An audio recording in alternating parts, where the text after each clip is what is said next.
pengalaman kerjanya. Kak Yoga ini merupakan founder dan juga CEO dari Gravitasi Course mulai dari September 2018 sampai Februari 2020. Lanjut ke bawah, Kak. Dan juga pernah menjabat sebagai Project Officer dari National Conference of LPPM Unsud mulai dari Oktober 2019 sampai Mei 2020. Nah, kita lihat skillnya Kak Yoga nih, ini banyak ya. Beberapa di antaranya ada project management, kemudian electronic instrumentation designing, kemudian budget analysis, enterprise research planning, kemudian process improvement, dan juga usability.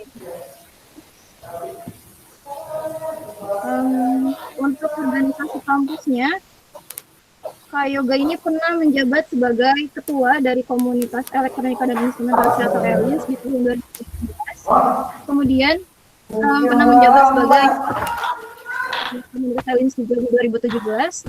Lalu pernah menjabat sebagai staf Kementerian Sosial Politik di BMKM MIPA Unsud periode 2016-2017. Terus untuk akademiknya sendiri, Kak Yoga ini dari September 2015 berkuliah di Universitas Jenderal Sudirman, jurusan fisika ya tentu saja, dengan berfokus di elektronika dan instrumentasi, dan kemudian lulus di September 2020 dengan IPK terakhir 3,31 dengan judul skripsi, ini bahasa Inggris ya, Design a short head-cat's heart rate measurement system using the Max 30,100 heart rate sensor. Atau mungkin kalau diterjemahin di bahasa Indonesia, merancang alat ukur detak jantung untuk kucing berambut pendek dengan menggunakan sensor Max 30-100. Benar nggak ya? Mudah-mudahan benar. Jadi kayaknya makin penasaran nih gimana sih sebenarnya pengalamannya Kak Yoga. Jadi kayak nggak perlu lama-lama, langsung aja kita panggil Kak Yoganya ya. Kak Yoga gimana nih? Udah siap atau belum? Yok, gimana Yok? Ya, Assalamualaikum warahmatullahi wabarakatuh. Udah siap ya? Langsung aja Kak, monggo. Ya, jadi sini aku bingung mau nyiapin materinya gimana, tapi kini kita sharing-sharing aja kali ya di sini ya, mengenai TA elektronika dan instrumentasi itu sendiri. Jadi kemarin kan udah dikasih tahu ini nih tornya PA tentang topik dari ELINS ya, elektronika dan instrumentasi. Nah, untuk topik TA ELINS itu sendiri itu sumbernya tuh bisa didapat dari banyak sumber gitu loh. Yang aku rangkum sendiri tuh ada 4. Yang pertama tuh dari ide sendiri. Misalnya kamu udah punya ide, terus kamu kembangin, terus ada dari pengembangan dari TA sebelumnya. Jadi dari TA sebelumnya, kamu bisa lihat di saran TA sebelumnya. Misalnya sarannya perlu dilakukan penambahan variabel lain seperti itu. Itu bisa melanjutkan tugas akhir sebelumnya. Kemudian juga ada dari proyek dosen. Nah, tapi untuk ELINS itu sendiri, proyek dosennya ELINS itu masih sedikit, jarang banget lah. Tapi untuk angkatan 2016 yang aku tahu sih proyek udah mulai ada ya, proyek dosen diajuin sama dosennya. Ada 1 apa 2 gitu, 2 proyek dosen untuk angkatan 2016 yang aku tahu. Kemudian ada dari proyek instansi luar. Instansi luar tuh bisa dari perusahaan tentang elektronika instrumentasi ataupun dari LIPI, Lembaga Ilmu Pengetahuan Indonesia. Biasanya itu yang untuk proyek instansi luar tuh lanjut dari kerja praktek kayak gitu. Jadi kerja praktek topik dari kerja praktek kamu dikembangin lagi untuk menjadi TA. Kayak gitu sih untuk topik-topik dari elektronika dan instrumentasi. Nah, langsung nanya-nanya aja nggak apa-apa kali ya? Apa gimana? Dengar kan ya aku ngomong? Iya, kedengeran Kak. Yaudah mungkin langsung aja kali buat teman-teman yang penasaran nih, terutama yang apa ya, maksudnya yang berfokus di Elins. Ya, siapa tahu mau penasaran nih sama pengalamannya Kak Yoga, boleh langsung tanya-tanya aja. Ya, monggo.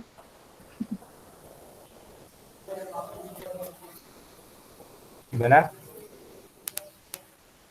Nah, untuk Yaudah, aku dulu deh Kak, boleh ya? ya nggak apa-apa. Tadi kan Kak Yoga bilang nih, sumbernya itu ada ide sendiri, pengembangan TA sebelumnya, dan lain-lain. Kalau misalnya dari Kak Yoganya sendiri, itu kayak gimana Kak nemu inspirasinya? Nah, ya untuk skripsi aku tadi bahasa Inggris ya, sorry ya nih. Untuk judulnya itu sendiri skripsi aku itu sistem pengukuran frekuensi pulsus kucing berbulu pendek menggunakan sensor heart rate max 30-100. Itu judulnya. Jadi fokus aku di denyut nadi, tapi untuk hewan kayak gitu. Nah, aku ngambil tugas akhir ini tuh dari pengembangan skripsi sebelumnya dari temen aku, angkatan 2015, Deborah. Ada yang kenal ya? Jadi teman aku ini dia denyut nadi juga, tapi untuk pasien rumah sakit kayak gitu. Nah, punya Deborah ini aku kembangin lagi buat dicoba untuk ke hewan bisa nggak ya? Ternyata bisa kayak gitu. Terus juga nggak yang denyut nadi itu bukan aku aja, ada juga teman aku Erli namanya, dia juga tentang denyut nadi, tapi pengembangan dari Deborah juga perbedaannya itu dia untuk manusia juga, cuman ada peringatannya. Kalau yang untuk Deborah dia itu nggak ada sistem peringatannya, jadi cuman untuk ngebaca denyut nadinya segini loh kayak gitu. Nah, untuk yang Deborah, untuk yang punya Early ini, pengembangan yang dari Deborah tadi, itu ada sistem peringatannya. Kayak misalnya denyut nadinya melampaui batas aman, nanti ada peringatan kayak gitu. Jadi aku pengembangan, kalau punya aku sendiri ya, pengembangan dari TA sebelumnya. Sebenarnya Elis itu banyak banget pengembangan dari sebelumnya. Saran-saran dari skripsi-skripsi coba dibaca deh di mana? Di perpus. Itu banyak banget kayak gitu.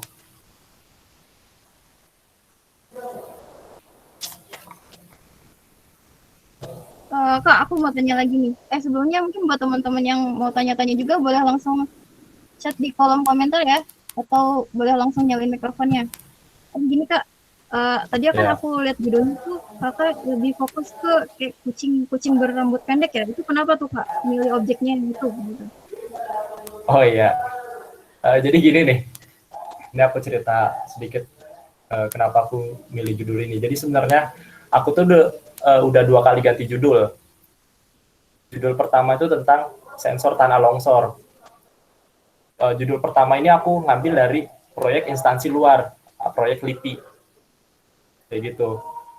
Jadi pas proyek LIPI itu, ternyata aku tuh nggak buat alat di LIPI. Jadi aku cuman menganalisis sensor yang udah ada, yang udah dibuat sama LIPI. Jadi aku analisis sensornya kayak gitu, penggunaan sensornya.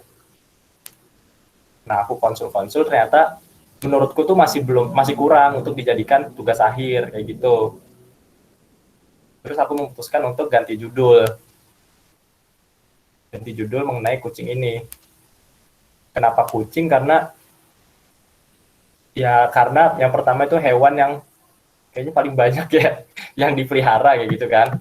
Terus di rumah, di klinik-klinik hewan juga pasti kan yang datang kucing-kucing juga itu, dan lebih gampang untuk diuji kayak gitu. Dan pas aku konsul ke dosen, ya diterima sama dosen Elins. Nah, untuk dosen Elins sendiri di MIPA kan cuma ada 2 ya, Pak Har sama Pak siapa? Pak Ajis. Tapi kalian bisa konsul ke semua dosen kok, nggak mesti ke 2 dosen itu kayak gitu.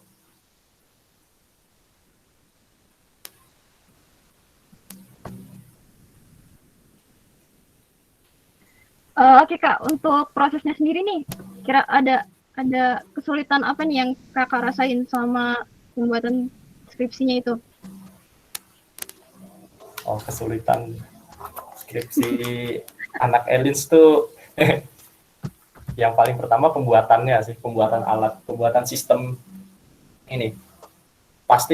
Pasti ya, untuk pembuatan sistem di elektronika instrumentasi itu pasti ada errornya. Misalnya kita udah uji komponen nih, uji komponen-komponen Elinsnya, diuji dulu kan, bisa nih, terus kita satuin jadi satu sistem kesatuan kayak gitu.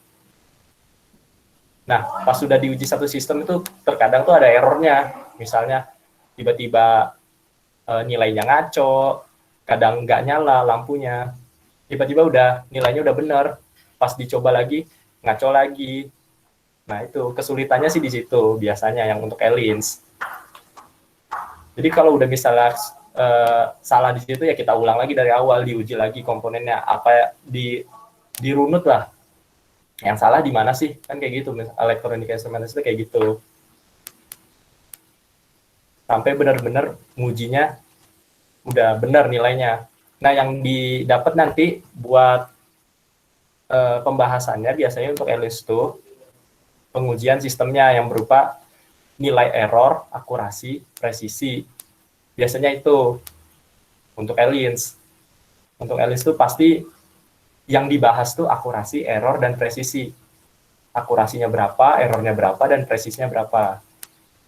Kayak gitu.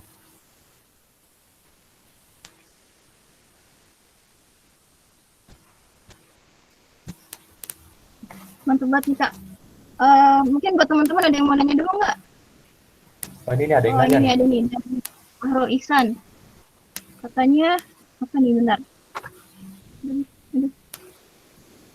Metode yang sering digunakan dalam topik skripsi sensor itu apa Kak? Yang monggo. Metode ya. Nah, jadi kalau di Elins itu biasanya karena emang Elins itu membuat sebuah sistem atau alat, maka di sini ada pengujian kan, pengujian sistemnya berfungsi apa enggak. Nah, pengujian sistem ini berupa ini tuh diajarin di fisika instrumentasi nanti di semester 5. Pengujiannya itu berupa pengujian statik dan dinamis, pengujian sistem Elins. Nah, pengujian sistem yang statik ini tuh tidak bergantung waktu, yang dinamisnya bergantung waktu. Nah, tergantung dari sistem kamu mau buat sistemnya tuh apa. Jadi ada dua sistemnya di Elins. Ada sistem pengukuran dan sistem monitoring. Nah, kalau sistem pengukuran ini kamu ya cuman ngukur aja gitu, ngukur besaran fisika. Nah, kalau sistem monitoring ini bergantung terhadap waktu. Jadi kayak terus-terusan kayak gitu. Kalau untuk yang sistem monitoring. Nah, kalau yang untuk pengukuran untuk yang sistem pengukuran itu cukup pengujian statik itu nggak apa-apa. Tapi kalau yang untuk sistem monitoring itu disarankan itu dilakukan pengujian dinamis kayak gitu. Nah, untuk yang statik tuh ya yang tadi yang aku bilang, nanti kamu menguji akurasi, presisi, dan errornya. Dan nah, mengukur akurasi, presisi, dan errornya itu dibandingkan dengan nilai yang ada gitu. Misalnya kamu mengukur suhu ruangan gitu, membuat alat suhu ruangan. Ya kamu ntar membandingkan dengan suhu ruangan yang di situ juga dengan alat yang sudah ada, misalnya termometer atau apa gimana kayak gitu. Nah, untuk yang pengujian dinamis, kamu mengukurnya terhadap waktu. Jadi misalnya menguji yang tadi yang suhu ruangan dalam waktu 2 jam. Nah, nilainya ini konstan apa enggak? Kayak gitu. Yang untuk metodologinya. Jadi dibagi dua, ada yang pengujian statis sama dinamis. Tapi biasanya tuh statis doang, karena biasanya kita bikin sistem pengukuran doang. Ya kalau emang kamu bikinnya sistem monitoring, ditambah pengujian dinamis. Disarankan ditambah pengujian dinamis, kayak gitu. Nah, ini materi ini nanti diajarkan di fisika instrumentasi. Udah pada semester 5 apa belum sih? Belum kan ya? Apa udah ya? Ya, beberapa udah Kak. Nah, nanti Udah.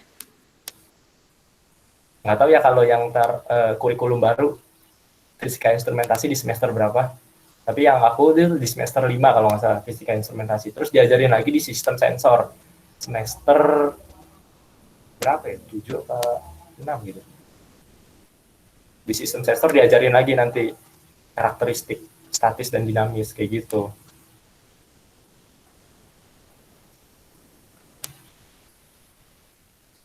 Ini ada yang nanya lagi ya? Iya, udah. Oh iya, sebelum ke pertanyaan selanjutnya, gimana nih Mas Sahro? Udah cukup menjawab atau belum? Ada tanggapan nggak?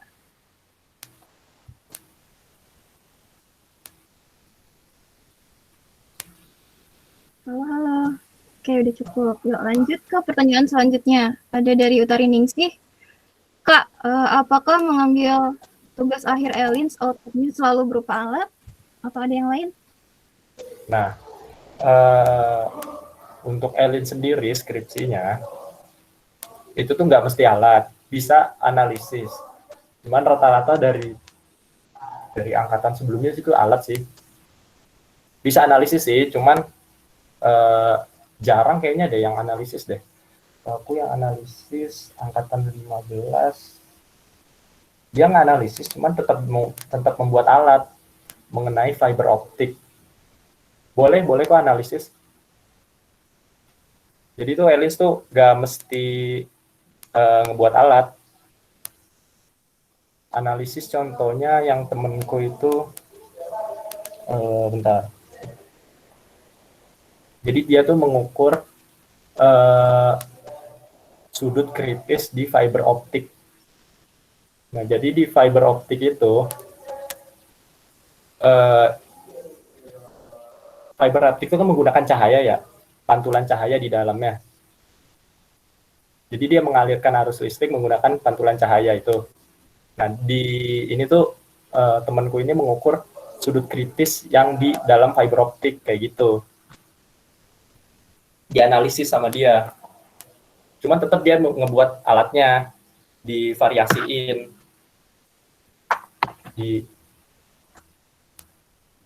Kayak gitu sih. Bentar ya. Lobet laptopnya.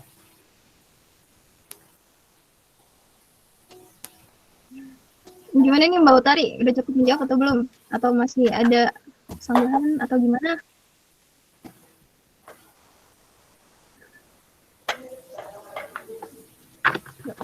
Sih, fisika 2018. Cukup. Oke. Gimana Kak Yoga? Udah siap begini? Masih ada satu pertanyaan lagi. Ayo langsung gimana?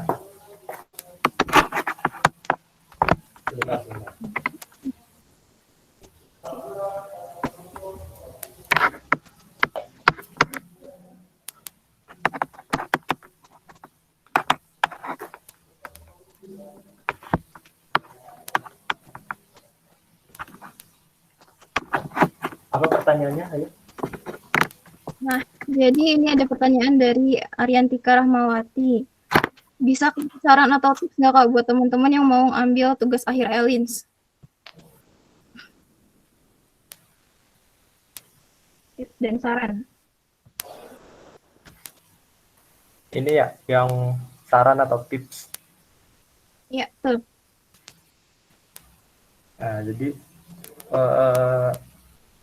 untuk elektronika instrumentasi, saran dan tips. Jadi misalnya kamu udah dapat topik nih, nah, coba kamu konsulin ke dosen ELINS, ke Pak Har, kalau nggak Pak Ajis. Ini ada dosen nggak ya? Kayaknya nggak enak kalau ngomongin dosen. Nggak ada Kak, tenang. Nggak ada. Tadi aku nanyain ada dosen apa enggak. Nah, kamu konsulin ke dosen ELINS. Nah, tapi kamu harus konsulnya perbanyak konsulnya. Jangan sekali 2 kali. Kalau emang dosennya belum serak sama judul kamu, sama topik kamu, nah kamu kembangin lagi. Maksudnya dijelasin secara rinci ke dosennya. Saya pengen kayak gini, kayak gitu. Nah, kalau misalnya udah fix dosennya mau, nah mulai susun proposalnya. Nah, kalau bisa, sambil kalian beli alatnya, udah nyoba-nyoba alatnya, berhasil apa enggak, maksudnya bisa apa enggak, kayak gitu. Sambil dicoba-coba. Kalian beli komponennya, dicoba-coba buat sistemnya, nyoba-nyoba aja, kayak gitu. Atau coba pakai aplikasi, kayak gitu, aplikasi elektronika. Nah, intinya sih jangan jangan males-malesan untuk Elin sih. Terkadang emang kalau misalnya udah nguji nih, tiba-tiba nilainya jelek kayak gitu kan, pas diuji error gitu, itu kadang malesnya di situ tuh, di kayak kita tinggalin TA-nya kayak gitu. Nah itu ya kalau bisa sih jangan kayak gitu. Makanya kalau misalnya error atau apa, ketika kalian menguji sistem atau alatnya, nah dirunut lagi dari awal. Misalnya diuji lagi komponennya, sistem yang tadi udah disatuin, dilepas lagi, diuji lagi ininya komponennya satu-satu. Ada yang salahnya di mana, komponen apa, kayak gitu.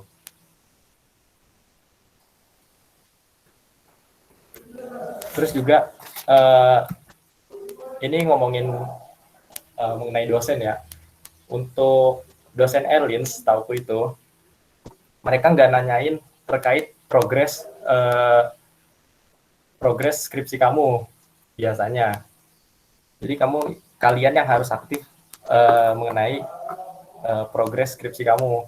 Jadi sering-sering konsul ke dosennya. Pokoknya sering-sering konsul deh, biar cepat aja gitu. Kalau emang udah hilang, itu kadang dosen English tuh nggak nyariin, ya udah bodo amat kayak gitu. Dicarinya tuh kalau udah misalnya udah batas tenggang waktu, udah harus selesai skripsinya, biasanya tuh dicariin. Ya pokoknya jangan sampai hilang-hilangan. Soalnya dosen English biasanya nggak nyariin anak-anaknya kayak gitu. Dan juga nggak mesti, kan karena dosen English itu cuma ada dua, Pak Har sama Pak Ajis, nggak mesti pembimbingnya tuh dua itu. Kalian bisa nyari ke pembimbing lainnya, kayak misalnya Pak Farzan, temenku banyak yang ke Pak Farzan biasanya nerima aja kok topik-topik Elins. Terus juga Pak Prof Wahyu juga biasanya nerima aja topik-topik Elins kayak gitu. Jadi nggak mesti Pak Har sama Pak Ajis, bisa ke dosen lain. Kayak gitu sih. Ini ada pertanyaan lagi Kak, dari Utari lagi. Benar nggak sih Kak, kalau misalnya bahan-bahan untuk buat alatnya itu nggak murah? Ada tips nggak Kak buat mengatasi biayanya selama proses tugas akhir itu? Nah, ini masalah anak Elins juga nih, biasanya alat-alat dan bahan Elins itu mahal-mahal ya. Tapi sebenarnya enggak kok. Jadi sensor sekarang pun juga udah banyak yang murah-murah. Cuman emang sensornya bukan sensor asli biasanya. Arduino pun biasanya harganya sekitar 40-50-an kalau nggak salah. Udah murah sekarang. Nah kalau bisa sih nyarinya yang di marketplace ya, di Tokopedia juga murah-murah kok sensor-sensornya. Nah itu makanya mulai dari topiknya. Ketika kalian nentuin topik, kalian search dulu alat-alat dan bahan-bahannya tuh berapa harganya, terus kayak gimana, sensitivitasnya kayak gitu-gitunya lah. Jadi jadi lihat-lihat dulu alat-alat dan bahan-bahannya kayak gimana. Yang aku tahu sih alat-alat dan bahan untuk anak Elins murah-murah kok, biasanya di bawah nggak nyampe sejuta malah biasanya anak Geo yang kalau ngambil data bisa mahal kan. Elins itu di bawah 500.000, di bawah 200.000 pun ada untuk beli alat-alat buat beli komponen. Nah untuk menguji pun ya nggak usah beli, misalnya kalian pengen nguji pakai apa namanya, misalnya pakai sensor potentiometer, kalian butuh potentiometer. Nah, kalian tuh sebenarnya boleh ngambil di Lab Elins. Jadi ada beberapa komponen tuh boleh ngambil di Lab Elins. Tapi harus ngomong ke Pak Musli ya. Tinggal ngambil aja. Anak TA tuh dibolehin ngambil komponen di Lab Elins. Kayak gitu. Minjem alat-alat di Lab Elins itu juga boleh. Kayak misalnya kalian butuh power supply, ya pakai di Lab Elins. Makanya anak-anak Elins kan nongkrongnya di Lab Elins terus, kayak gitu.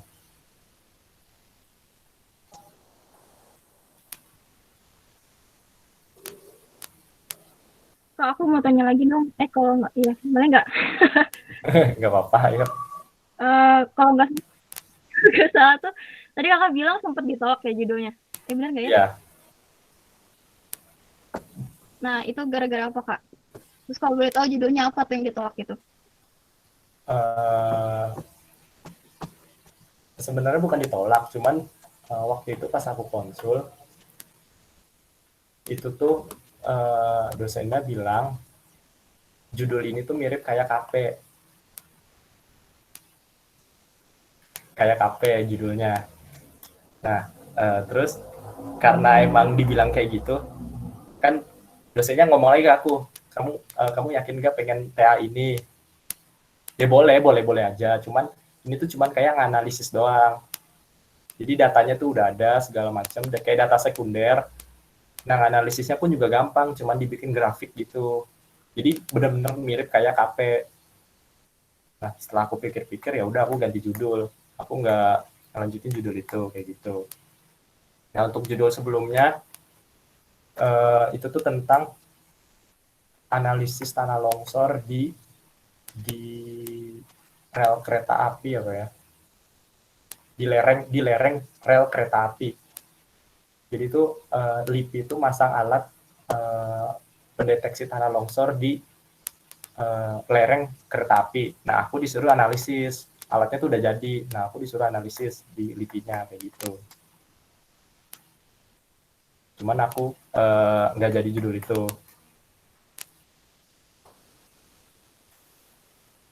Jadi lebih jatuhnya. Ya, terima kasih, Kak. Mungkin belum. Oke, silakan dilanjutin. Judul pertama itu jatuhnya tuh kayak geofisika menurut aku kan, karena cuma menganalisis pergerakan tanahnya kayak gitu.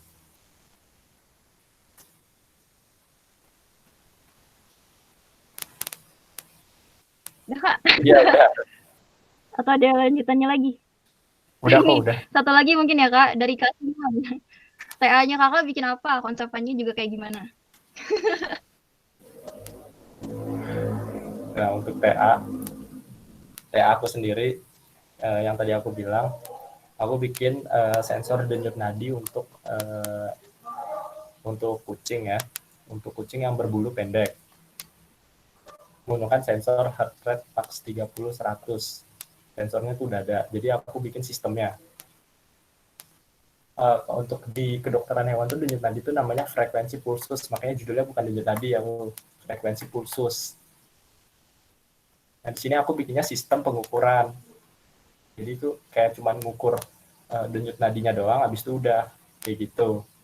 Datanya tuh nggak terus-terusan. Konsepannya sama kayak ngukur denyut nadi biasa. Konsepannya kayak ini, smartwatch. Jadi ngukurnya tuh kayak alat smartwatch. Kayak Mi Band gitu dah. Jadi pakai menggunakan cahaya. Cahaya ditembakin ke denyut nadinya, nanti dipantulkan lagi, nanti dapat nilai denyut nadinya kayak gitu. Mirip yang di smartwatch lah.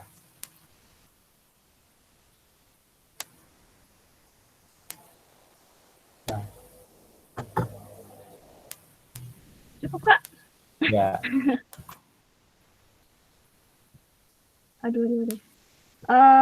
Ya gimana Kak Simon? Ada tanggapan dulu nggak?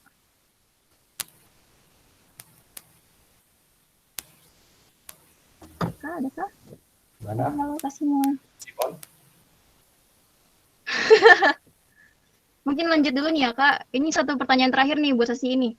Dari Robi Setiawan, melanjutkan pertanyaan sebelumnya, parameter perbedaan judul KP sama TA tuh biasanya apa? Dari jumlah sensor yang digunakan kah? Atau tingkat kesulitan bikin sistem alatnya? Gimana tuh, Kak? Parameter. Bukan dari biasanya dari tingkat kesulitannya. Jadi kalau KP kan ya namanya juga kerja praktek. Nah, KP itu kan fokusnya di kerja prakteknya.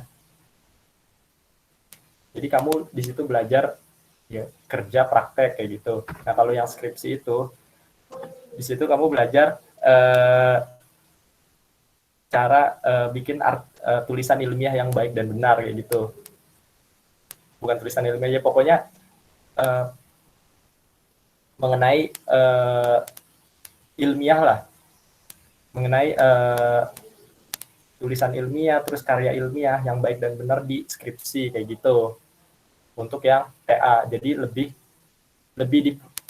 difokusin di situ. Kalau yang kerja praktek ya fokusnya di selama sebulan kamu tuh ngapain aja kayak gitu. Makanya KP tuh nggak muluk-muluk banget ya, cuman kayak misalnya analisis yang tadi aku bilang, analisis tanah longsor selama sebulan kayak gimana.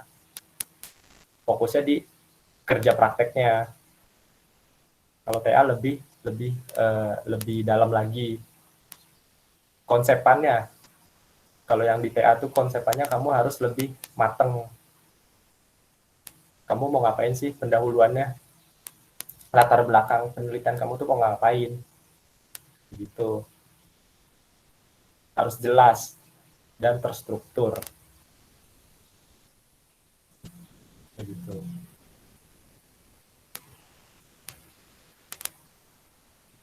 Ya. Cukup, Kak. Gimana Mas Robi? Ada tanggapan nggak? Nah, cukup. Ya udah, Kak Yoga, terima kasih banyak nih. Jadi untuk sesinya Kak Yoga udah cukup waktunya. Terima kasih banyak nih buat sharing-sharingnya.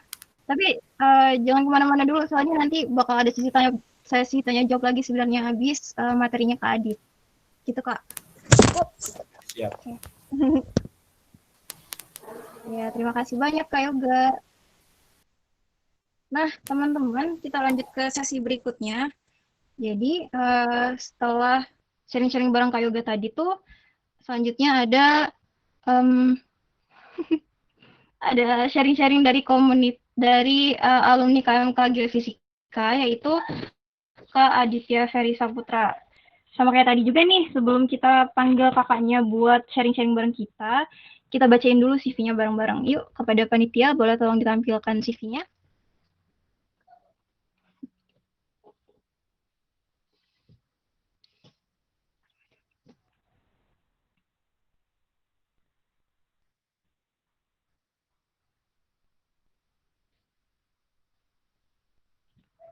Nah, ini dia nih teman-teman. Udah terlihat ya CV-nya Kak Adit. Oke, dulu. Nah, jadi nama lengkapnya Kak Adit ini, Kak Aditya Ferry Saputra. Ini baru lulus nih teman-teman. Jadi Kak Adit ini merupakan terbaik kedua nih, mahasiswa terbaik kedua di fakultas. Kemudian lulus dengan predikat cum laude dan menghabiskan waktu perkuliahan selama 4 tahun tentang fisika jelas. Kemudian nggak cuma kuliah aja nih, Kak Adit juga aktif di organisasi kayak gitu. Oke, Mbak Utari boleh tolong ke bawah dikit. Nah, personal profile-nya. Jadi Kak Adit ini sekarang udah bergelar SSI ya teman-teman. Kak Adit ini lahir di Jakarta 15 November 1998, kemudian bertempat tinggal di Ujung Harapan nomor 70, RT 6 RW 17, Bekasi, Jawa Barat. Organisasinya ini kayaknya lumayan banyak. Kita baca 3 paling atas aja ya. Di 2020 menjabat sebagai staf Departemen Riset di SMIAGI Unsud. Kemudian di 2019 menjabat sebagai Ketua Komunitas Geofisika. Lalu selanjutnya masih di 2019 juga merupakan staf Departemen Internal dari HMGI Wilayah 3. Ya lanjut, untuk edukasinya sendiri nih teman-teman. pendidikannya Kak Adit. Iya, Kak Adit ini merupakan lulusan dari UNSUD, jurusan Fisika, Fakultas MIPA, dengan fokus di Geofisika, dengan IPK terakhir 3,57. Lalu judul skripsinya, Inggris lagi, Determination of Geological Subsurface Structure uses derivative analysis of gravity in geothermal prospect areas. Kemudian lanjut ke achievementnya. Achievementnya Kak Adit nih lumayan banyak juga. Kita baca yang paling atas saja ya. Di 2019 nih kayaknya achievement terakhirnya. Mbak Utari cukup. Oke. Ya, achievementnya yang pertama ada runner up of best student in FMIPA Unsud. Lalu selanjutnya ada silver winner of Malaysia Technology Expo atau MTE. Juga ada the best champion of Malaysia Association of Creativity and Innovation, dan masih ada di bawah. Masih ada banyak lainnya. Lanjut. Banyak juga ya. Untuk pengalaman kerjanya Kak Adit. Lanjut ke pengalaman kerja dari 2017 sampai 2020. Jadi Kak Adit ini beberapa kali pernah menjadi asisten praktikum di praktikum fisika dasar, elektronika dasar, kemudian fisika eksperimen, terus pernah menjadi asisten processing di Gravity Data, PT Aneka Tambang, kemudian practical work, magang mungkin ya, di PT Aneka Tambang, selanjutnya pernah menjadi tutor untuk siswa SMP, lalu ini kayaknya yang paling baru, Geothermal Research of Gravity Data di Pusat Sumber Daya Mineral dan Panas Bumi. Gak cuma kerja nih, Kak Adit juga volunteernya nggak lewat ya teman-teman. Di 2020, volunteer di Nusantara Jaya Expedition, kemudian di 2017 di Student International Chapter Malaysia, di divisi Education Division, sebagai co-trainer untuk siswa SD. Nah, terus untuk skillnya, ini banyak banget nih, soft skill, hard skill, kemudian kemampuan berbahasa. Beberapa aja kita sebutin ya. Soft skillnya ada berambisi dan fokus, kemudian time management, leadership, communication, dan lain-lain. Kemudian hard skill-nya ini lebih kayak kemampuannya Kak Adit dalam mengoperasikan aplikasi ya. Ada ArcGIS, CorelDRAW, Geosoft, dan lain-lain. Kemudian ada Microsoft Office juga. Kemampuan berbahasanya juga bisa bahasa Inggris dan bahasa Indonesia tentunya. Terus teman-teman juga bisa menghubungi Kak Adit melalui alamat email, kemudian akun Instagram, nomor telepon, dan juga di LinkedIn-nya Kak Adit ya. Nah teman-teman, itu dia tuh kita baca sekilas dari CV-nya Kak Adit. Ya udah nggak sabar juga nih buat langsung masuk ke materi. Kayaknya langsung aja kali ya Kak. Gimana nih, udah siap atau belum Kak Adit? Halo, udah siap insya Allah. Kedengeran nggak suara saya? Kedengeran Kak? Kedengeran. Mungkin teman-teman sama kayak tadi ya, kalau misalnya mau tanya-tanya boleh langsung chat di komentar aja, di kolom chat. Nanti di sesi tanya jawab kita bahas. Ya monggo Kak Adit, waktu dan tempat kami silakan. Oke, ini sebelumnya saya bisa share ini belum? Screen PPT-nya bisa dilihat Belum kan? tahu ya Kak? Coba saya coba Ada. dulu ya. Ya monggo. Oke, bisa.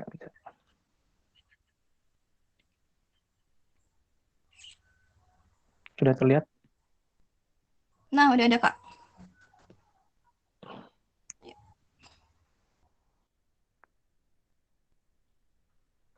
Sudah terlihat jelas belum? Jelas Kak? Jelas. Ya, baik. Terima kasih atas waktunya dari Panitia Himpunan Mahasiswa Fisika Universitas Jenderal Sudirman. Di sini saya akan menjelaskan bagaimana saya melakukan tugas akhir di bidang geofisika. Dan saya sendiri Aditya Ferry Saputra. Dan materi yang pertama yang saya bahas, saya tidak akan membahas tentang materi tentang geofisika secara mendalam, cuman di sini saya akan memperkenalkan bahwa geofisika ini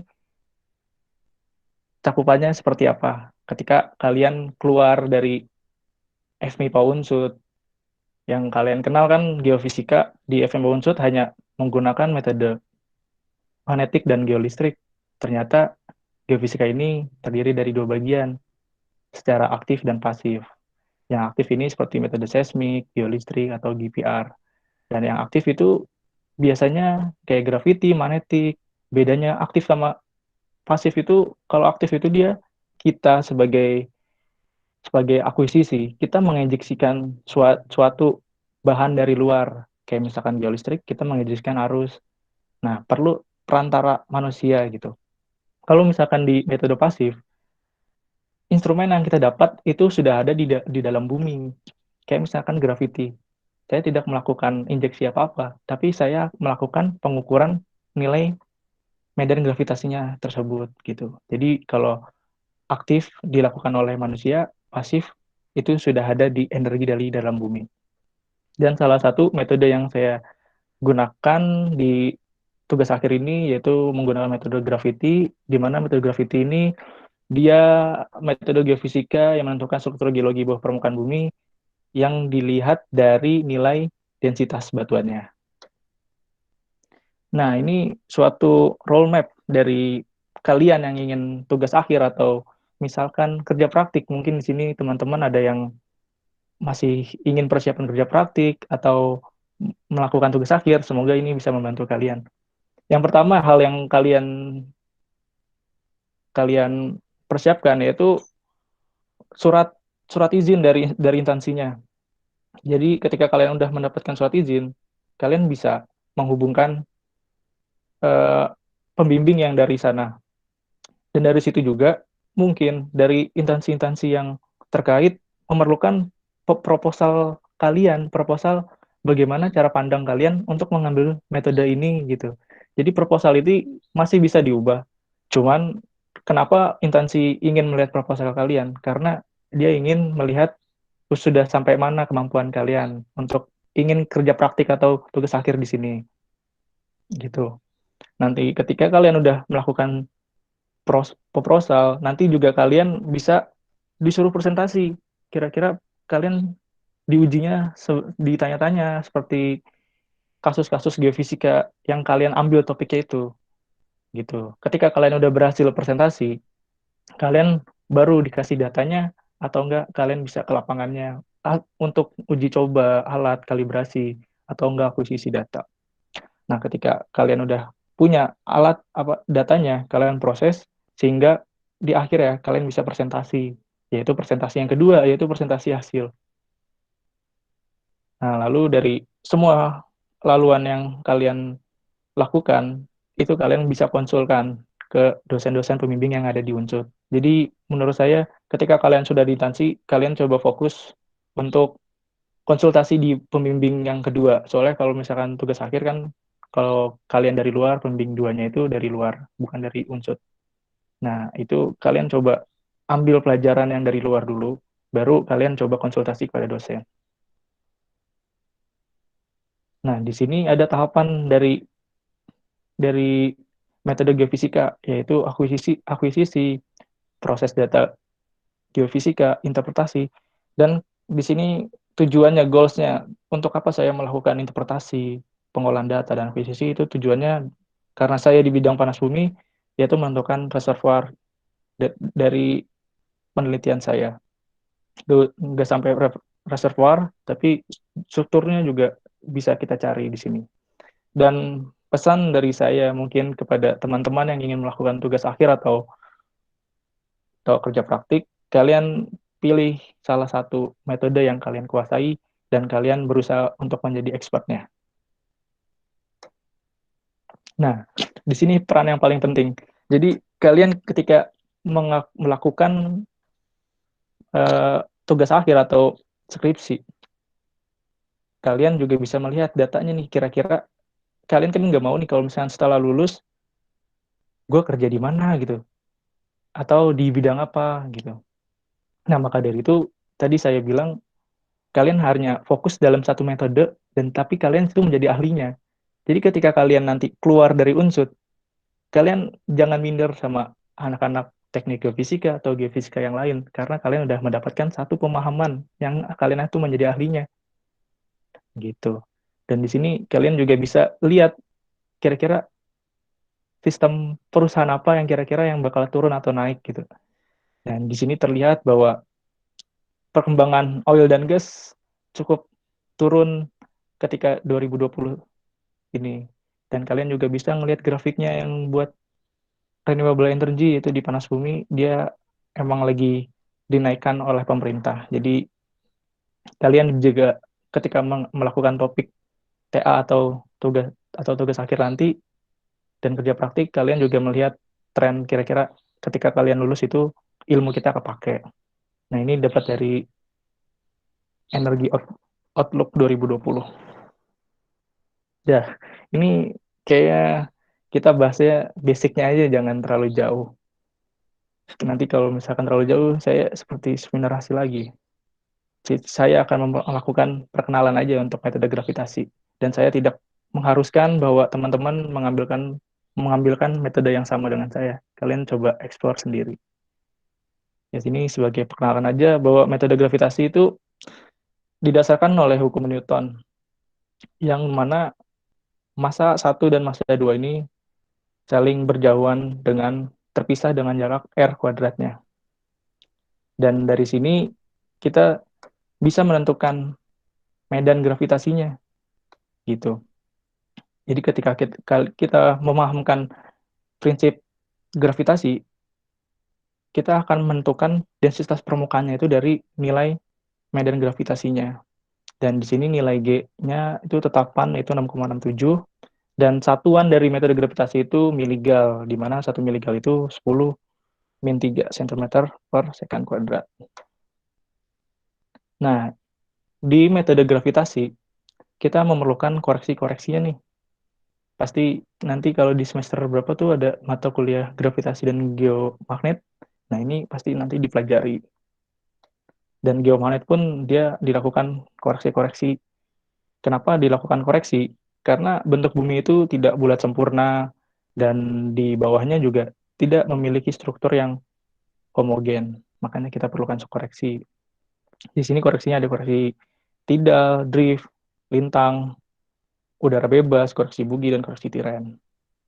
Dan semua koreksi ini pasti ada sebabnya. Kenapa harus dikoreksi pasang surut, kenapa harus dikoreksi tiren, gitu, itu pasti ada. Nanti coba kalian pelajari di materi geofisika, di gravitasi dan geomagnet, itu cukup jelas sekali untuk dasar-dasarnya. Nah, ini merupakan tugas akhir saya ya, hasil dari tugas akhir saya, di mana saya melakukan pengukuran data di Kapahyang, di geotermal, itu di bagian panas bumi Kapahyang, dan garis kuning itu merupakan lokasinya, dan titik-titik hitam itu kayak stasiun yang saya lakukan.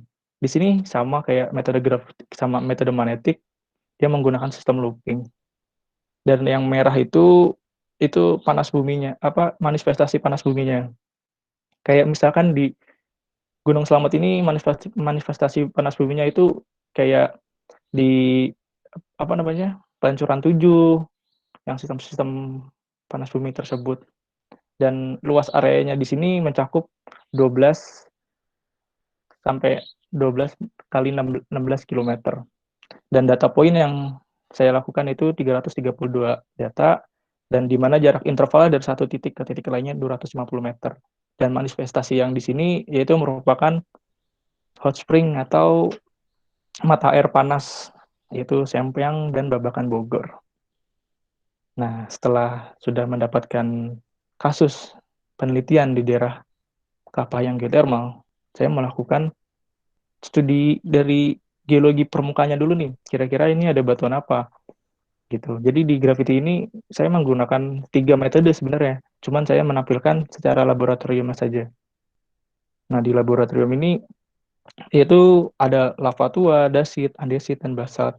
Dan kita rata-ratakan di situ 2,4. 2,4. Nah, di sini sebagai bahan referensi kalian untuk mengaplikasikan metode gravitasinya. Nah, ketika kalian udah dapat densitas 2,4 tersebut, kalian langsung masuk ke pengolahan, yaitu masuk ke processing data. Nah, hasil dari metode gravity yaitu complete Buggy anomali, atau bisa disebut ya kalau di Unsud anomali Buggy lengkap. Gitu. Dan ketika di sini kita bisa melihat bahwa batuan yang homogen itu di daerah mana, di sebelah utara atau selatan kah.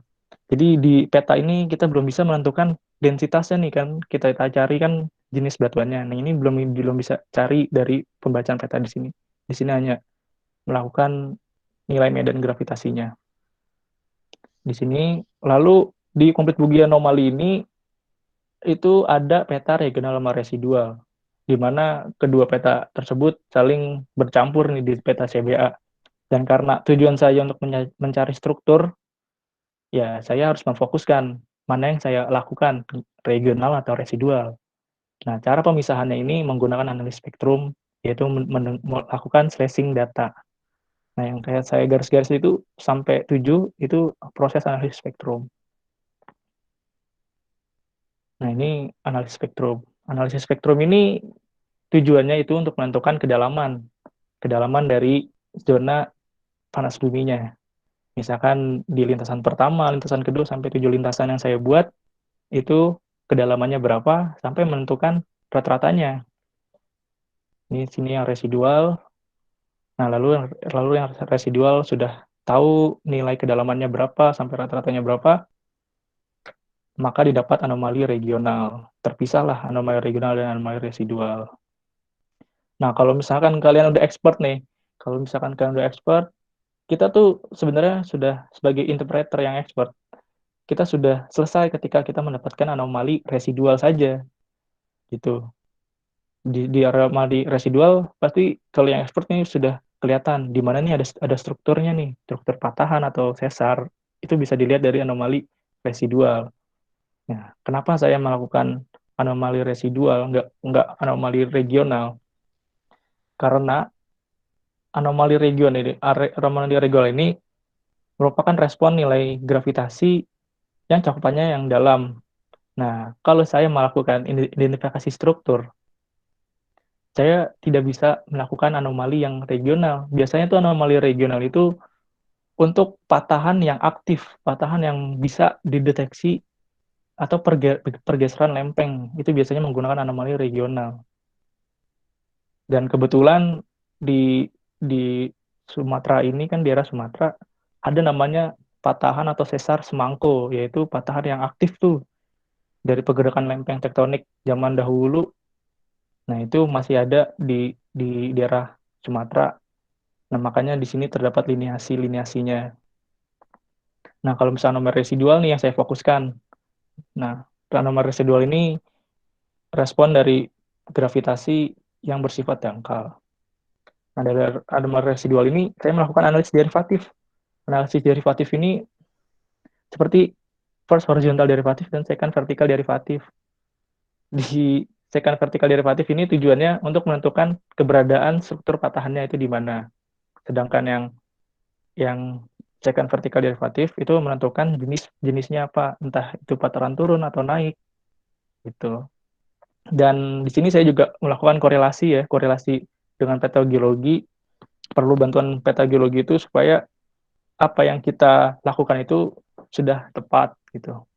Sebagai pembanding yang akurat, sudah terpercaya mungkin. Nah, yang garis hitam ini merupakan data geologinya, yang garis putih itu data pengukuran gravitasinya. Nah, di sini juga terlihat bahwa di FAD ini garis putihnya itu sama dengan bentuk garis hitamnya, yaitu data geologinya. Dan kalau misalkan secara vertikal derivatif, saya melakukan slashing yang beda arah. Kenapa? Itu kita kan untuk menentukan jenisnya. Kalau misalkan kita searah, itu tidak bisa menentukan jenisnya. Tapi makanya saya melakukan pemotongan supaya saya biar tahu identifikasinya jenis patahan ini apa. Nah, lalu di sini adalah menentukan densitas batuannya itu apa aja. Yang tadi itu masih belum ada nih. Kira-kira ini batuan apa itu belum ada. Dan di sini saya melakukan interpretasi 3 dimensi, di mana saya mengambil 5 layer atau satu layernya itu 1 kilometer. Nah, di masih pengukuran 1 meter ini, 1 kilometer ini masih belum terlihat liniasi-liniasinya ya. Masih belum terlihat liniasinya. Dan layer kedua udah mulai nih, batuan-batuannya sudah kelihatan mana yang beda-beda. Dan yang ketiga, mungkin di sini juga kita bisa ngelihat nih mana batuannya yang udah beda dan sudah menarik gitu. yang sama dengan struktur patahan yang saya cari yang sebelumnya itu. Nah, di sini ada 3.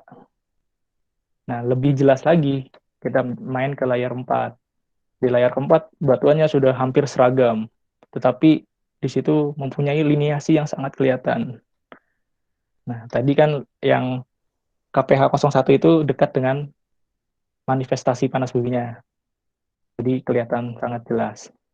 Nah, ini layar terakhir nih, dekat dengan reservoir, ini sudah kelihatan liniasi yang sangat besar. Nah, ini kalau misalkan yang sebelah kirinya ini gambaran dari itunya ya, secara semuanya gitu. Kalau dari kanan sampai kiri, dari sisi-sisi kanan dan kirinya, kalau misalkan yang tadi saya sampai layar-layar itu dari atas ke bawah, ke bawah, ke bawah. Jadi semuanya teridentifikasi. Nah, ini salah satu peta geologi bawah permukaan dari panas bumi Kapahyang.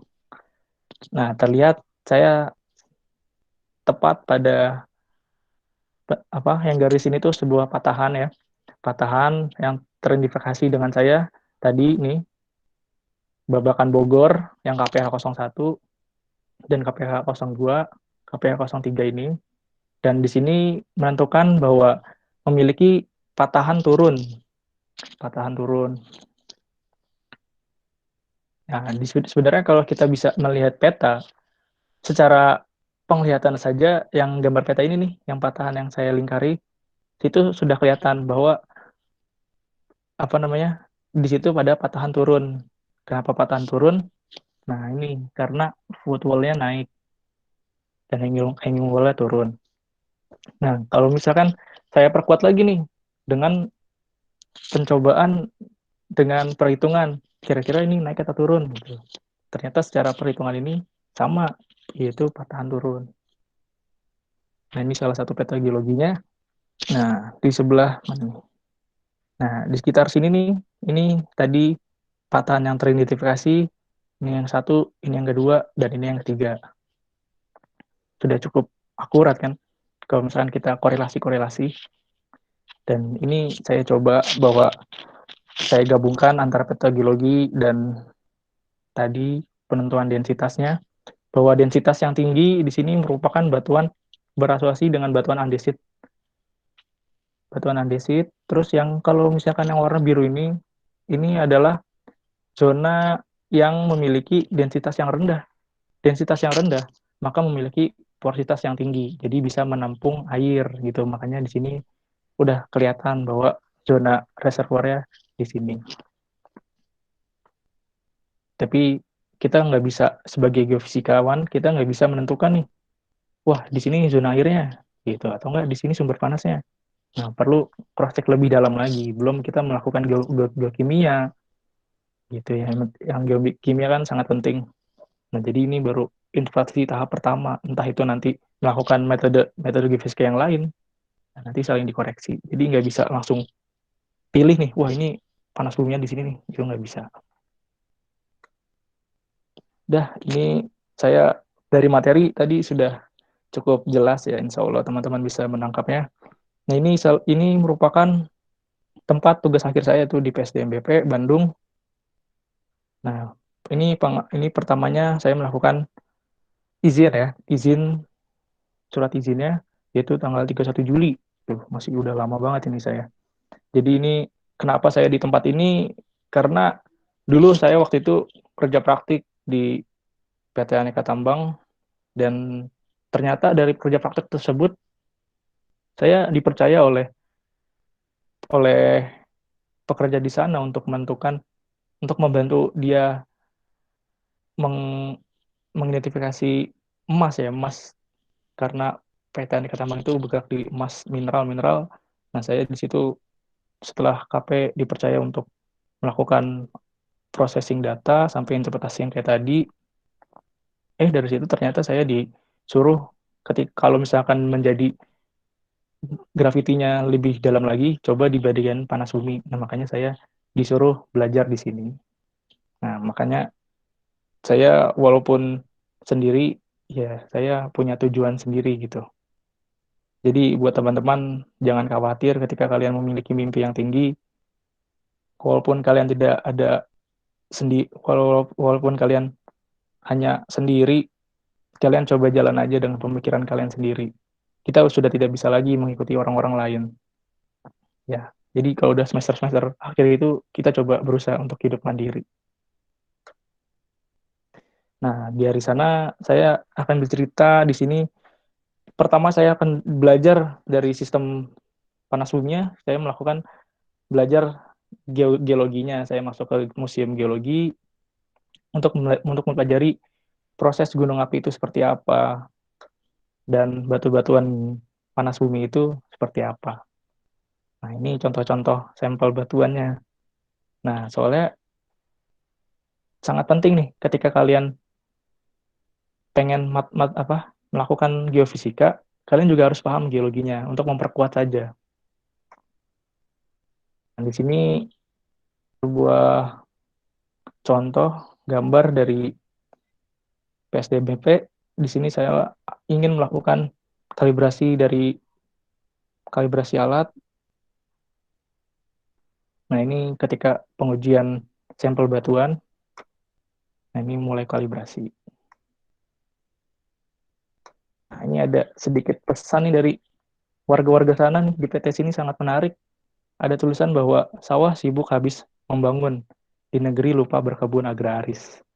Itu mungkin peringatan kali ya buat orang-orang yang ingin menjadi teman-teman nih, yang menjadi seorang geofisis, geologi atau pertambangan. Kalian harus ingat, jangan sampai warga itu resah ketika petani menanam padi tumbuhnya pabrik, ketika petani menanam jagung tumbuh gedung. Jangan sampai petani resah juga ketika menanam modal malah tumbuh korupsi. Ya udah, terima kasih dari saya. Semoga bermanfaat. Wassalamualaikum warahmatullahi wabarakatuh. Ya, Waalaikumsalam warahmatullahi wabarakatuh. Terima kasih banyak Kak Adit atas pemaparannya nih. Ya teman-teman, sekarang masuk ke sesi tanya jawab nih. Yang mau tanya-tanya ke Kak Adit atau mungkin yang tadi mau nanya ke Kak Yogo tapi belum sempat karena kehabisan waktu, boleh langsung ditanyain sekarang. Langsung ada pertanyaan dari Utari. Kenapa? Kak tanya, titipan pertanyaan dari salah satu fisika 2019. Sebenarnya geofisika tuh asalnya seperti apa sih? Nantinya ngapain? Karena sejauh yang saya tahu, geofisika itu banyak cari air tanah, cari batuan. Ada nggak pengalaman pahit kakak atau teman-teman kakak selama terjun dalam bidang geofisika ini? Ya Kak. Ya, baik. Terima kasih nih pertanyaannya sangat membuka wawasan nih buat kalian. Nah, ini kan mahasiswa 2019 di mana mereka baru mengambil itu ya, PG ya, pengantar geofisika ya. Iya, Nah, baru mengambil pengantar geofisika dan di situ masih sangat dasar, sangat minim sekali untuk pengetahuan geofisikanya. Nah, kalian situ jangan belajar di materi PG saja, tapi kalian coba belajar dari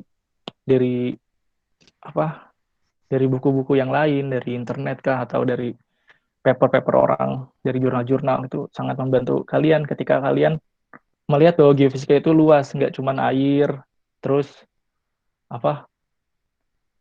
struktur batuan gitu. Struktur batuan menggunakan geolistrik itu sebenarnya masih kurang valid. Soalnya geolistrik itu hanya menentukan lapisan batuannya saja gitu. Jadi kalau misalkan ketika kalian ingin membuka wawasan geofisika itu seperti apa, ya sebenarnya geofisika itu luas. Saya aja kayak begini masih kayak kurang aja nih belajar geofisika, masa baru sampai sini aja gitu.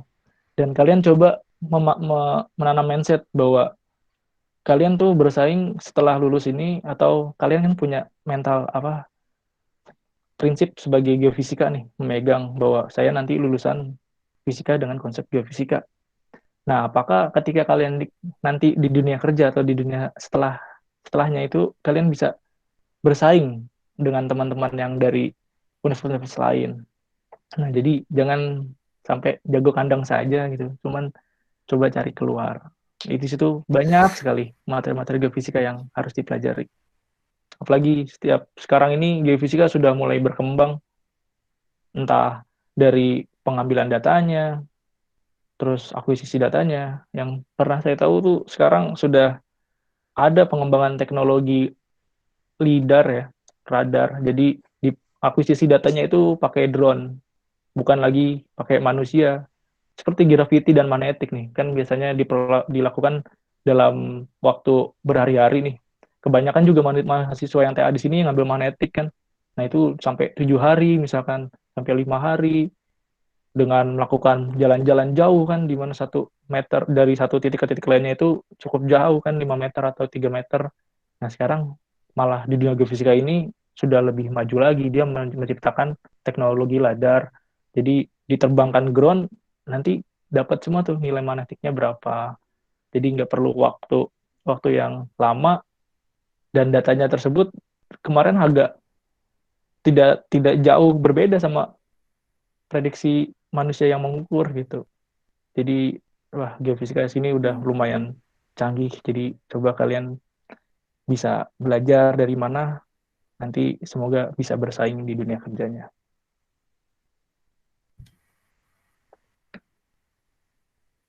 Ya, oke Kak, untuk pengalaman pahitnya Kakak sama teman-teman geofisika lain gimana nih Kak? Ada nggak Kak? Waduh, pengalaman pahitnya ini horor sih. Bukan bukan dunia kita, tapi di dunia lainnya lagi nih, seru nih tapi. Tapi buat saya seru sih. Saya pernah melakukan ini nih apa? Eksplorasi mineral emas di Gumelar. Di Gumelar itu project PKM tahun 2018 atau 19 ya, lupa. Pokoknya di situ saya melakukan akuisisi data namanya IP untuk polarisasi, tapi masuknya ke geolistrik. Nah, di situ saya pertama kali akuisisi itu sampai malam, sampai jam 11, sampai jam 10 baru selesai. Nah, di situ wah ada hawa-hawa yang kurang enak emang di sana. Ada hawa-hawa yang kurang enak, dan dari cerita warga pun ya begitu. Jadi bagi seorang geofisika nanti kalau misalkan mau akuisisi data, coba kalian juga bersahabat juga dengan lingkungannya. Karena kalian di situ juga ingin mengambil data, dan kalian juga di situ orang baru, bukan orang asli sana kan.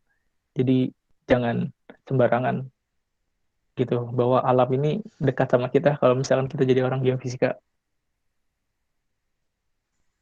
Ya udah itu aja. Sudah terjawab. Oke, ya gimana nih Mbak Utari, udah cukup kah? 2019. Gimana? Oke, makasih Kak Utari. Terima kasih Utari atas pertanyaannya. Lanjut dari Ariantika Rahmawati. Untuk TA geofisika itu kesulitan yang paling sering ditemui contohnya seperti apa? Apakah ada golongan datanya atau waktu pengambilan datanya? Oh, apakah dari pengolahan data atau waktu pengambilan datanya tuh kesulitannya? Oke, terima kasih atas pertanyaannya. Jadi ketika kita kesulitan di bidang geofisika, ya mungkin saya bilang cukup sulit ketika kalian hanya belajar di kampus. Soalnya kayak yang tadi saya interpretasi itu kan nggak dipelajarin di kampus tuh. Hanya di kampus belajar dari server kan, program server. Nah, di mana kalau misalnya kalian keluar itu server itu sudah nggak berlaku lagi. Interpretasinya kurang. Karena semakin zaman makin modern gitu. Nah, kalian coba belajar dari processing dulu deh. Dari processing dulu, kalian coba belajar bagaimana cara processing yang baik gitu. Dan jangan sampai kalian hanya berhenti di satu step saja. Sebenarnya satu step itu bisa melihat step-step yang lain lagi gitu. Jadi ya kalau bisa sih ketika kalian udah dapat data, kalian coba penasaran gitu hasilnya itu seperti apa. Jangan sudah dapat data, kalian langsung udah santai, udah dapat data gitu kan. Tapi kalian coba melakukan processing data, kesulitannya ya tadi, karena kita nggak mempelajari aplikasinya di Unsur, tapi kita mempraktikannya di tugas akhir nanti, atau di tempat lain nanti. Nah, di situ terus sama akuisisi datanya nih. Akuisisi data ya mungkin tergantung dari metodenya nih. Kalau misalkan metodenya kayak geolistrik sama magnetik, kan udah sering ada nih di Unsur, ya kalian tinggal ikut bantu kakak-kakaknya yang lagi pengen tugas akhir. Di situ juga kalian nanti bisa mengetahui gimana pengoperasian alat-alatnya seperti apa. Tinggal ngikutin aja. Paling kalau misalkan processing harus memiliki semangat ya, sama yang kuat. Semangat dan tahan tubuh yang kuat gitu. Soalnya capek sih emang kalau geofisika itu. Gitu. Makasih Kak. Gimana nih Mbak Riantika? Sudah cukup kah? Mbak Tika. Ya, makasih Mbak Tika atas pertanyaannya. Masih ada lagi nih Kak dari Mbak Nur, Fisika 17 ya ini ya. Izin bertanya Kak, aplikasi apa aja yang digunakan untuk membuat model 2 dimensi dan 3 dimensi tadi? Makasih sebelumnya. Aplikasi yang tadi ya? Iya. Aplikasi yang tadi itu menggunakan Geosoft. Geosoft itu namanya Oasis Montage ya. Aplikasinya. Kalau yang 2 dimensi tadi itu menggunakan peta geologi dari sana, dan di situ saya melakukan coba dari Oasis lagi. Saya tidak menggunakan server dari interpretasi di sini, menggunakan Oasis Montage. Nah, ini kan suatu skill yang kalian punya nantinya. Nah, jangan sampai kalian hanya terpaku dalam satu software gitu. Oke, misalkan yang diajarinya server, kalian belajarnya server gitu. Nanti kalian cuma jago kandang. Coba kalian keluar untuk mengetahui software apa aja yang yang digunakan oleh perusahaan-perusahaan seperti sekarang ini gitu.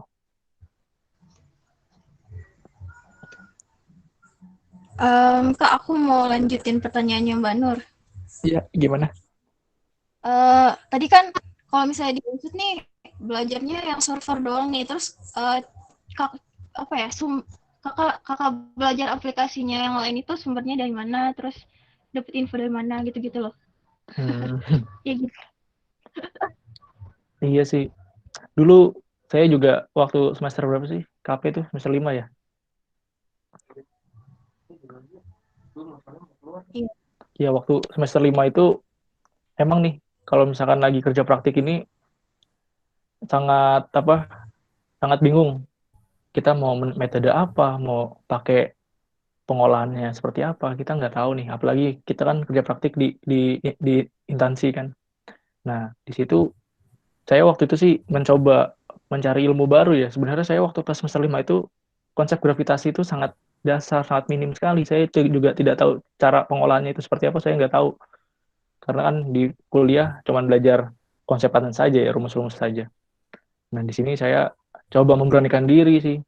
Terlalu itu sih saya, apa namanya, fatal gitu. Kalau misalkan ini saya nggak bisa kerjain ya, saya fatal. Tapi kalau misalkan saya bisa kerjain, ini sebagai skill yang bagus dari saya, tambahan skill gitu. Nah, di sini saya melakukan metode gravitasi misalkan dengan processing yang saya masih belum kuasai sebelumnya. Nah, saya itu pertama, karena di instansi itu banyak ya orang-orang baru, bukan dari Unsut saja, misalkan dari anak UGM atau ITB.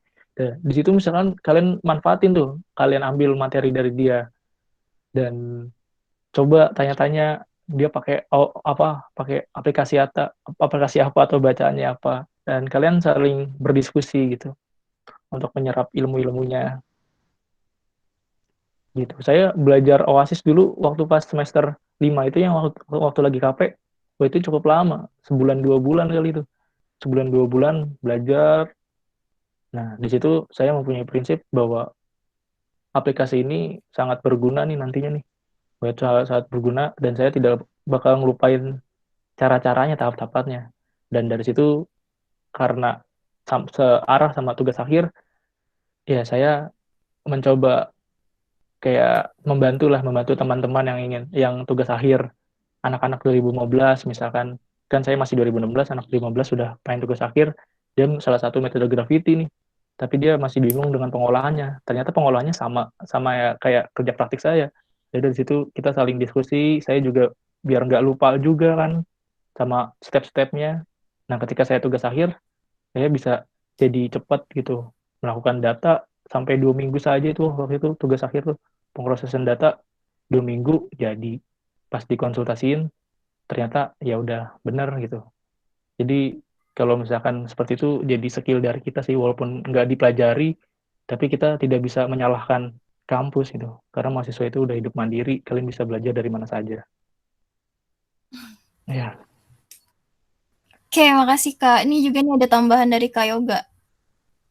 Katanya kalau TA itu emang rata-rata belajar sendiri dari awal. Alin juga diajarin dasar-dasarnya aja di perkuliahan, nanti kalian kembangin lagi di TA. Eh, eh, Kak, Kak Yoga mungkin bisa ngomong langsung nih ke teman-teman. Gimana, ada yang mau ditambahin lagi nggak?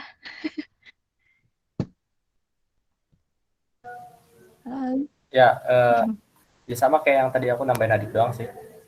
Karena aku juga kan Elins itu kan rata-rata menggunakan Arduino ya sebagai microcontrollernya. Di sini pun aku belajar Arduino pun pas TA doang, pas TA. Jadi pas kuliah tuh belajarnya microcontroller juga, tapi bukan Arduino. Pas zamanku tuh belajarnya AVR, ATmega berapa gitu, 32 apa ya, kalau nggak salah, di instrumentasi lanjut, di praktikum instrumentasi lanjut. Nah, Arduino tuh benar-benar nggak dipelajarin di TA.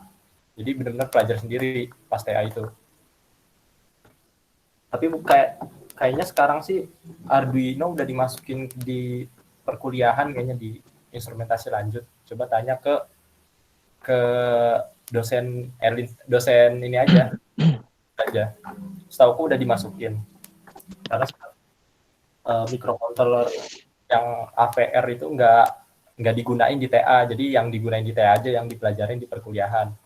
Kita ngomong ke dosennya kayak gitu.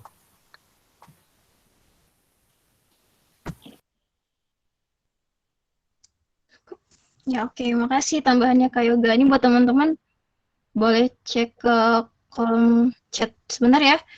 Itu panitia udah nge-share link presensinya, mungkin bisa diisi. Aku mau tanya juga nih. Karena aku tuh penasaran kadang kayak lulusannya fisika tuh apa gimana ya ngomongnya. Pokoknya tuh udah ada topiknya sendiri-sendiri, terus KMK-nya ya udah jelas gitu. Sebenarnya dari kakak-kakak sendiri, Kak Yoga sama Kak Adit itu sebenarnya dari awal itu emang udah minat ke Elin sama Geo atau gimana nih? Soalnya dari aku pribadi sih kayak masih bingung gitu loh. Nanti tuh ujungnya mau kayak gimana gitu. Ada tips nggak Kak? siapa nih yang mau jawab? Dari Mas Yoga dulu atau dari saya? Adit dulu, Adit. Bebas. Ya. Oke. Kalau misalkan dari saya ya, dulu mah waktu pas pengen jadi fisika nih, masuk fisika, terus saya mencari tahu nih KMK apa yang ada di sini. Saya waktu itu tertarik sama fisika material. Saya tertarik fisika material. Saya malah waktu pengen ke geofisika, saya juga takut nih sama aplikasi-aplikasi yang pengen dipelajari gitu. Saya takut nggak bisa ngikutin, soalnya ribet kan aplikasi gini-gini. Nah, saya waktu itu pengen konsep ke material. Tapi waktu itu material ini materi matkulnya masih belum saya dapat nih di waktu semester berapa gitu. Baru dapat semester material tuh matkulnya di semester 5 atau 6 gitu. Nah, sedangkan geofisika sudah dapat di semester 3 yaitu apa PG tadi kan. Nah, di situ ternyata saya udah dapat PG, terus semester 4 ngambil geofisika lagi.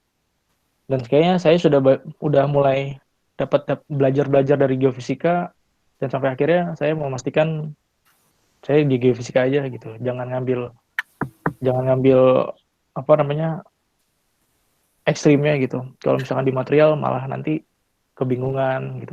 Belajar lagi dari awal. Tapi karena saya udah dapat konsep geofisikanya, ya udah jalan aja, pasti bakalan bisa. Gitu dari saya. Ya mungkin dari tambahan dari Mas Yoga nih.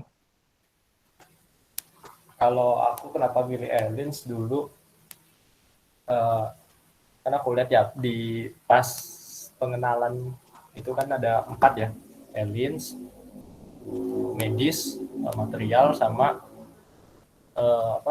geofisika. Tadinya tuh aku pengen geofisika karena keren kan geofisika, ke lapangan ngukur nyari emas yang dibilang kan kayak gitu-gitu. Nah terus pas aku pikir-pikir lagi, Airlines juga seru bikin alat kayak gitu kan. Kamu bikin kayak prototype kayak gitu, nanti diuji. Bikin alat lah intinya, kayak bikin suatu penemuan. Nah, untuk material sendiri, aku kenapa nggak milih material medis? Material itu, pas aku milih tuh, pas aku pikir tuh, gimana ya? Kalau bagiku terlalu susah kalau untuk material. Karena emang material kan, pas zamanku tuh, mata kuliahnya tuh, semester akhir apa ya? Semester 5 ke atas kalau nggak salah. Nah, sedangkan Airlines kan udah dipelajarin di LDAS semester berapa tuh? 2 atau 3 ya? Di LDAS udah dipelajarin, jadi aku lebih milih Airlines. Untuk medis sendiri, di mata kuliah semester 3 juga, tapi aku kurang serak untuk yang di medis. Karena aku lebih suka Airlines karena emang ya itu bikin alat kayak gitu, prototype dan segala macamnya. Kayak gitu sih.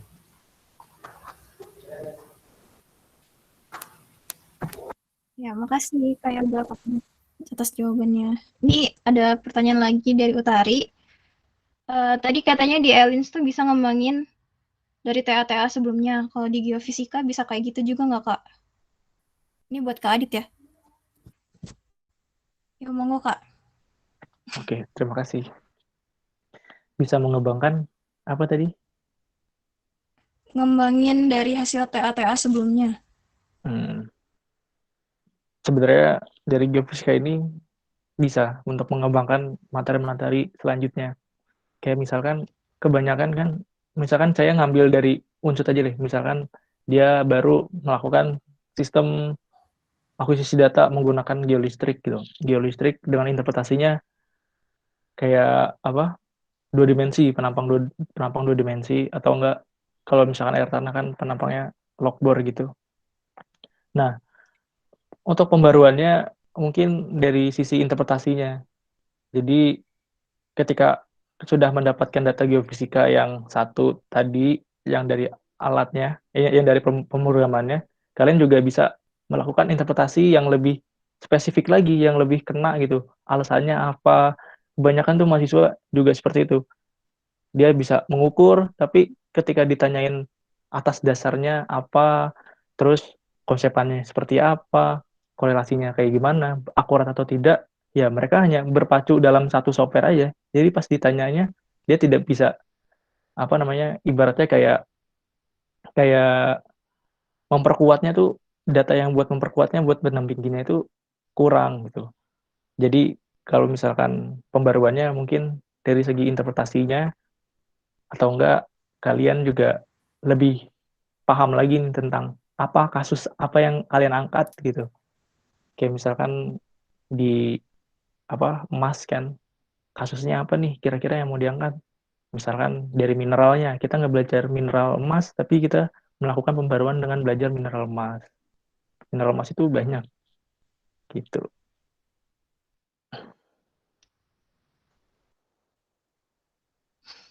Cukup, Ya, Kak. cukup itu aja. Mungkin kalau misalnya ada tanggapan lain lagi. Makasih. Gimana Utari? Masih kurang nggak? Atau udah cukup? Ya udah cukup. Ini teman-teman mungkin kalau mau satu pertanyaan lagi ya, karena waktunya udah mau habis nih. Ayo monggo yang mau ditanyain. Ada nggak? Ada nggak?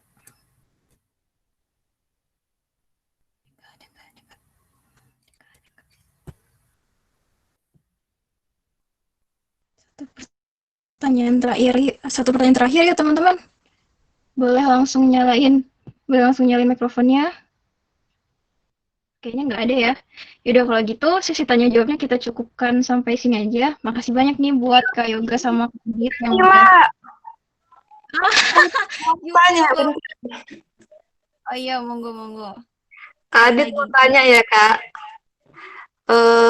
Kemarin tuh saya dengar yang itu loh, data server, yang dari server tuh katanya kata Pak Seha itu kurang bagus Kak.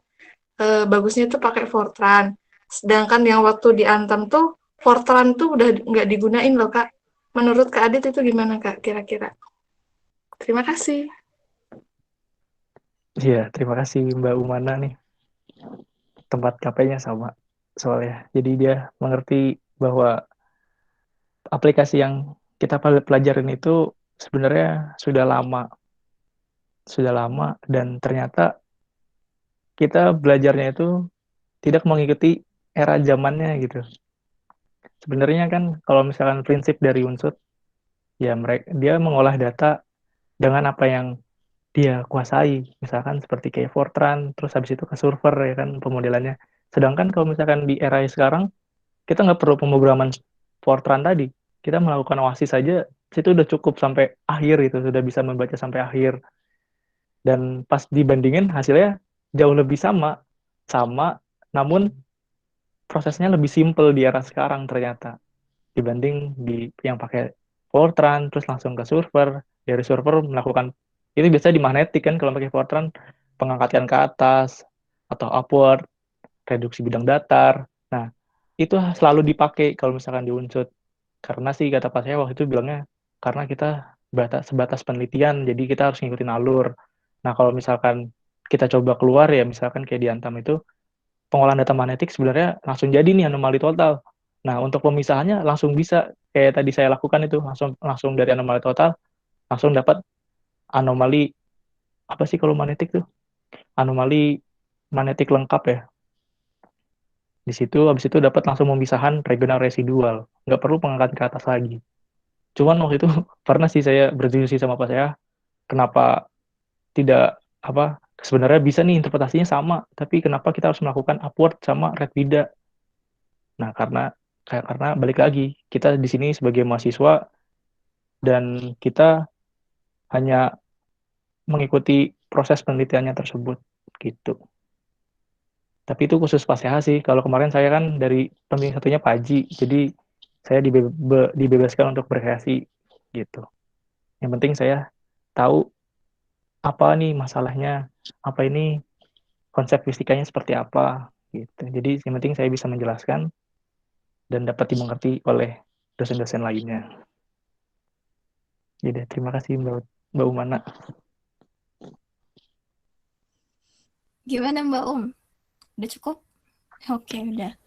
Ya makasih Mbak Umar dan teman-teman lainnya yang udah partisipasi, yang udah tanya-tanya nih buat Kak Adit sama Kak Yoga. Makasih banyak juga Kak Adit sama Kak Yoga yang udah mau ditanya-tanyain sama teman-teman semua. Nah sekarang masuk ke sesi berikutnya nih, karena sesi tanya jawabnya udah. Dari panitia tuh ada kenang-kenangan yang mau dikasihin ke Kak Adit sama Kak Yoga karena udah mau jadi pembicara kita di malam hari ini. Mungkin panitia boleh tolong ditampilkan.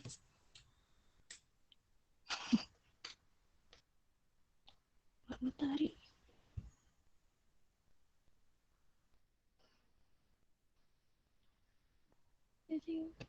Apa tuh? Yang pertama buat Kak Yoga dulu. Jadi Kak, ada insertif nih dari teman-teman panitia buat Kak Yoga karena udah mau jadi salah satu pemateri di acara kita malam hari ini. Mohon diterima Kak Yoga. Ya, terima kasih ya. Terima kasih buat panitia workshop TA ya. Dan juga Hima. Ya. Terima kasih. Mungkin Kak ada yang mau ada apa sih pesan-pesan mungkin selama berlangsungnya acara, atau ya pesan ke teman-teman nih yang lagi mulai skripsian atau gimana gitu Kak? Pesan ya. Skripsi itu sebenarnya harus dikerjain. Pokoknya kerjain aja. Jangan sampai hilang-hilangan. Pokoknya kalau mau kerjain skripsi itu jangan sampai hilang-hilangan. Walaupun progres kamu itu cuman ngedit typo doang per satu hari tuh, yang penting dikerjain kayak gitu. Intinya tuh skripsi itu harus dikerjain, jangan sampai hilang-hilangan. Itu aja sih. Ya, makasih banyak ya atas sarannya. Lanjut, ayo Mbak Utari diganti. Ini selanjutnya ada insertif juga nih buat Kak Aditya Ferry Saputra. Kami ucapkan terima kasih banyak ke Kak Adit karena udah mau berpartisipasi di acara kami. Mohon diterima, Kak. Ya, baik. Saya terima. Terima kasih. Ada yang mau disampaikan lagi nggak, Kak, teman-teman? Mungkin ini ya, jangan takut ya kalau misalkan kalian pengen tugas akhir atau kerja praktik nih. Coba kalau misalkan emang kalian nggak tahu, coba berdiskusi dengan teman-temannya yang satu bidang sama kalian. Kalau misalkan sampai sana masih kurang cukup, ya coba kalian berdiskusi sama para kakak tingkatnya atau yang alumni-alumninya. Dan mungkin sih satu lagi sih, ini peran untuk kita semua ya bagi mahasiswa fisika. Bagaimana caranya kita harus menghidupkan sebuah alumni. Karena ternyata ketika saya sudah selesai seperti ini, saya melihat kampus-kampus yang lain, ternyata link alumni itu sangat perlu sekali tuh.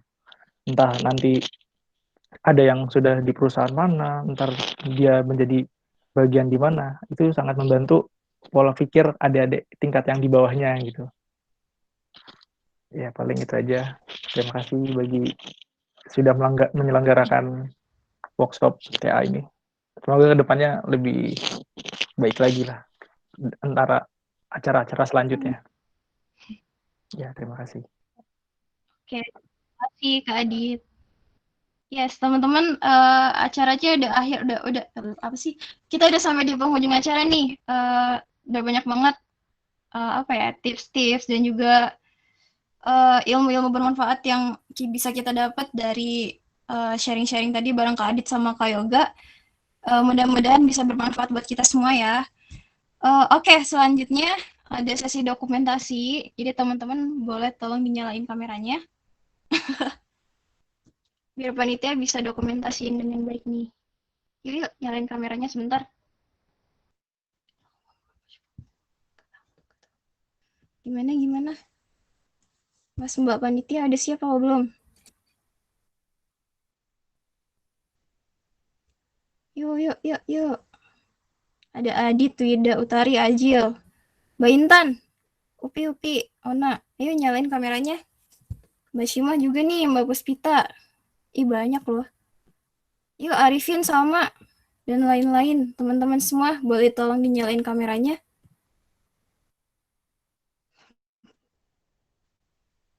Oh udah. Oke, aku hitung ya. 1, gak bisa mingkem dong. 2, 3. Cukup? 3 cukup gak? Ngakak deh. Atau sekali lagi, gimana nih Tik? Sekali lagi, oke. 1, 2, 3. Dah? Yeay. Makasih. Ya Allah, ngakak aku, maaf ya. Ikutan. Saya lagi. Mas Firman belum dapet, Tik. Boleh lagi. Kak. Foto lagi. Kelihatan, Kak. Pengen ketawa. Ayo. Mana nih? Mana Kak Simon? Ayo nyalain kameranya, Kak. Udah siap, Tika? Ya udah, aku aja yang itu. Ngakak. Maaf. Ya, 1, 2, 3. Cukup atau sekali lagi? Udah cukup belum Kak Simon? Oh, bareng Kak Yoga. Oh ya udah lagi. Ya, 1, 2, 3. Oke. Dah. Terima kasih teman-teman semua. Ada sidang. Putih-putih. Ya, makasih. Ngingetin lagi nih buat teman-teman yang mungkin belum absen. Link absensinya ada di kolom chat ya. Bisa diisi atau mungkin panitianya boleh tolong share lagi. Kayaknya ada beberapa yang baru masuk juga. Nah, teman-teman mungkin sekian nih acara kita pada malam hari ini. sekali lagi makasih banyak ya buat Kak Yoga sama Kak Adit yang udah ngeluangin waktunya buat ngisi acaranya Himafi yang satu ini. Terus makasih juga buat kakak-kakak sama teman-teman yang udah mau hadir. Semoga apa ya, aktivitas, terus kemudian KP yang mau KP sama skripsinya dilancarkan semuanya sampai selesai.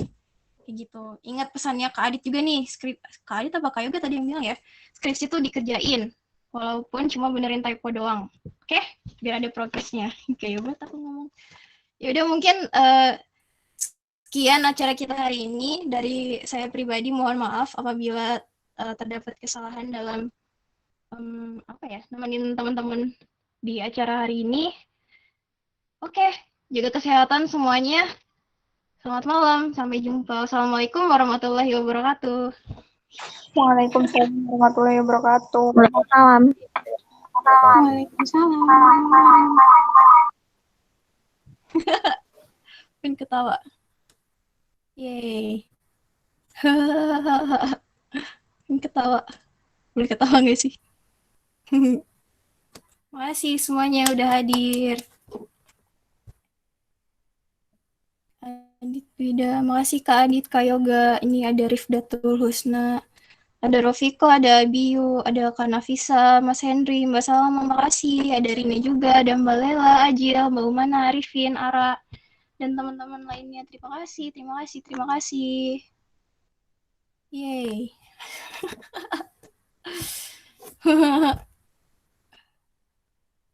Mbak Nur juga makasih. Ih, banyak banget. Ih, terharu deh. Hahaha. Screen recordnya bisa nyalain aja kali ya. Nggak mau. Oh iya, sak monggo. Mas Henry. Ketawa. Mas Henry sana pergi. Ya udah. Parah pergi. banget diusir. Gila, sumpah. Ada Mas Sama. Mas Sama pergi juga. Udah ya. Mbak Nur nggak mau pergi. Mau Evo kah dengerin? Tenang, aku udah mau live kok ini udah semua, makasih. Parah banget Kak, Kamila Kak. Ya udah, ya Eva, monggo. Bentar, ada siapa lagi nih? Ada Arifin. Ipin pergi. Itu screen recordnya berarti ini apa sih, Ajil? Hah? Ya, screen